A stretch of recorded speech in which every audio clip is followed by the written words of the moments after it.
When a bar girl agrees to meet you a second time, she has already made a decision about you. The question isn't whether she likes you. She is at least interested in you enough to invest in a second meeting. The question is whether you're about to confirm the role she already placed you in or completely change it. Because if you nailed the first meeting, you have already put yourself in a position of strength. The second meeting shows that you really meant your behavior in the first meeting. Because the second meeting is where most men unknowingly step into a role that becomes extremely difficult to escape later. Problems with bar girls often originate from the first two meetings. They are less about what is said, but more about what your actions and body language are signaling.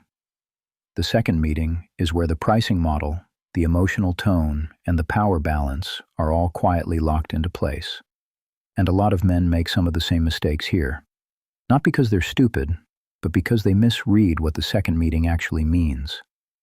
Men interpret the second meeting emotionally. They think they've achieved some victory. She chose me. But nightlife does not work like normal dating. The second meeting does not signal attraction. It does not even signal interest. It is simply an opportunity to explore the situation further. From the bar girl's perspective, the second meeting answers one question. What kind of customer is this going to be? And there are usually three possibilities. One is a repeat customer. You are fun and easy, and you pay at least the standard price. The second is potential emotional investor. This is the type of customer that can later become a boyfriend or a man that falls within her orbit. And the third is a potential sponsor. Your behavior during the second meeting determines which category becomes permanent.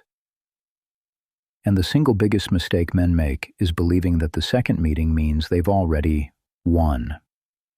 In reality, the real negotiation is only just beginning. Here are three mistakes men typically make in the second meeting. First is over-celebrating. A lot of men feel a sense of victory that the first night went well and she agreed to meet again. They feel validated. So the man arrives to the second meeting excited, more enthusiastic, more attention, more emotionally invested. But if you wanted the video, day one posture with a bar girl, you will remember that excitement pegs you as a tourist or wallet.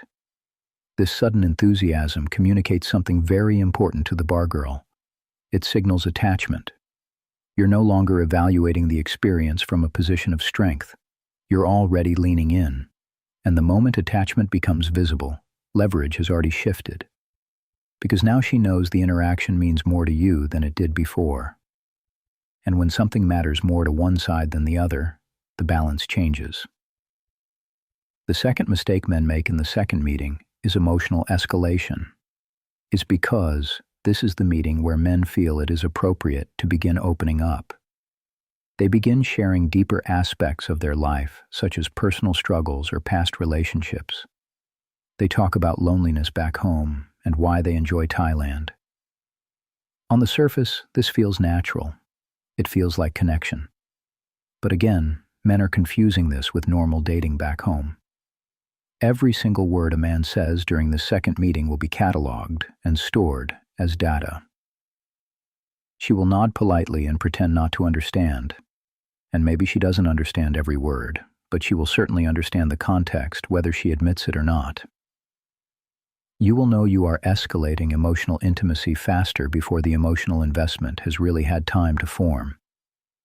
And when emotional depth appears too early, it signals something powerful to the bar girl.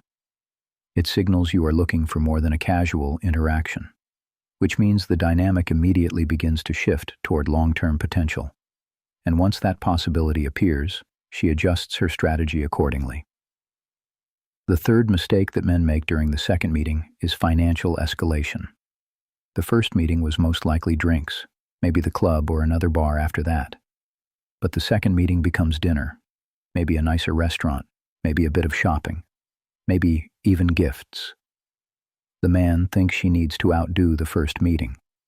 But in nightlife, bar girls do not interpret spending as seriousness in the same way a normal woman would. That's because a normal woman future casts you in the role of husband. For a bar girl, you are future casted into the role of a provider. So what you might interpret as seriousness or even respect, she will see as baseline expectation. And the moment spending escalates, something subtle happens. The price of your attention rises. Future meetings begin orbiting that new level. Not because she's greedy, but because you have unknowingly assigned her market value within the dynamic. If a man spends more on meeting 2 than the first one, she will assume the trend will continue. And once spending trends upward, it rarely trends back down. The fourth mistake men make is what I call the exclusivity hint. During a second meeting, some men start asking subtle questions. They sound like, "Do you see other customers? Am I your favorite? Do you like the other guys?" These questions feel harmless, and they're often spoken as a joke or in passing, but psychologically they reveal something important. The man reveals a desire for special status. You're no longer just enjoying the experience. You want confirmation that the connection, or you, is unique. And the moment the desire for exclusivity becomes visible, it becomes monetizable. Because exclusivity is one of the most valuable emotional products in nightlife. And once she knows you want it, it becomes a part of the negotiation. And it's not going to come cheap. The last mistake isn't really one made during the second meeting, but after. And it is the availability explosion. Suddenly, communication increases. Texting becomes more frequent. Good morning messages when he wakes up. Good night messages when he goes to sleep. And checking in constantly in between. On the surface, it feels like building connection. But structurally, it removes scarcity. Your attention becomes predictable. And once attention becomes predictable, perceived value decreases. Mystery disappears. Curiosity slowly fades. Because there's no longer a question of whether you'll appear or not. You always do. Here are some of the hidden tests of the second meeting. This second meeting quietly answers several questions. Does he escalate spending? Does he show emotional attachment? Does he become easier to predict? Does he compete for attention? Does he contradict his stance from his first meeting? Each answer helps define the role he will occupy going forward. Orbiter, customer, sponsor, emotional project, casual fling. Once the role becomes clear, behavior adjusts around it. And by the time most men have noticed it, the structure is already locked. So what does a strong second meeting actually look like? The posture is surprisingly simple. It looks almost identical to the first meeting. Same relaxed energy, same warmth, same pacing. You enjoy the interaction, but you don't rush to define it. You spend naturally, but not competitively. You don't escalate emotional intimacy too quickly. You allow the experience to unfold instead of trying to secure it. Interested, but not invested yet. That's the feeling you should project. That difference preserves the balance of power and shows the bar girl you are a formidable foe.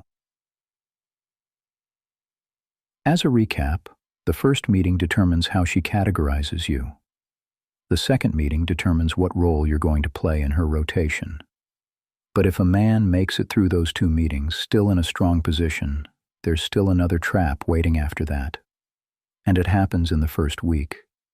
Because once your confidence starts rising, you get sloppy and start making mistakes. That's why in the next video we're going to talk about the first week confidence trap and why so many men lose the game right when they believe they're winning.